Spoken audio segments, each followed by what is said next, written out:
பழனிசாமி தமிழ்நாட்டுக்கு மட்டும் துரோகம் செஞ்சவர் இல்ல, தன்னை சுத்தி இருந்த அத்தனை பேர் முகத்திலையும் குத்துனவர். அவருடைய பிளாஷ்பேக் என்ன, கொஞ்சம் இறைவன் பண்ணி பார்ப்போமா? அம்மையார் ஜெயலலிதா மறைந்த பிறகு பழனிசாமி முதல்ல சசிகலா அணியில் இருந்தார். இன்னமா அவர்கள் கழகத்தினுடைய பொதுச் செயலாளராக பொறுப்பேற்க வேண்டும்.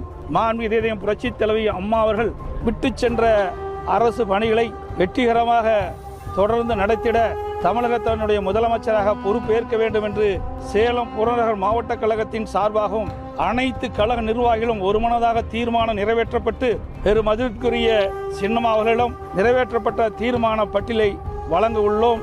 அம்மையார் சசிகலா முதலமைச்சர் ஆகணும்னு முயற்சி பண்ணப்போ பன்னீர்செல்வம் தர்மயுத்தம்னு ஒண்ணு காமெடி பண்ணாரு.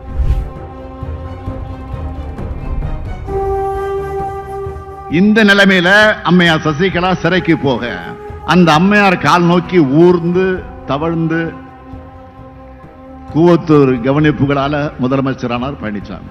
உடனே டிடிவி தினகரனுக்கு ஓட்டு கேட்டு போனார். ஆர்கே நகர் எலெக்ஷன் கேன்சல் ஆச்சு. கட் பண்ணா பன்னீர்செல்வம் கூட கூட்டணி சேர்ந்து அதே தினகரனுக்கு எதிராக பிரச்சாரம் பண்ணிட்டு இருந்தார். இப்போ பிரிஞ்சு போனவங்க பாஜக கூட நேரடி கூட்டணியாகவும் பழனிசாமி கள்ள கூட்டணியாகவும் வந்திருக்காங்க.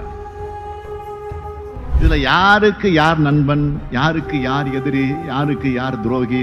இதற்கு பதில் என்ன தெரியுமா? இவங்க ஒட்டுமொத்தமா தமிழ்நாட்டுக்கும் தமிழ்நாட்டு மக்களுக்கும், ஏன் ஒட்டுமொத்த இந்திய மக்களுக்குமே எதிரி மட்டுமல்ல, விரோதமான கூட்டணி.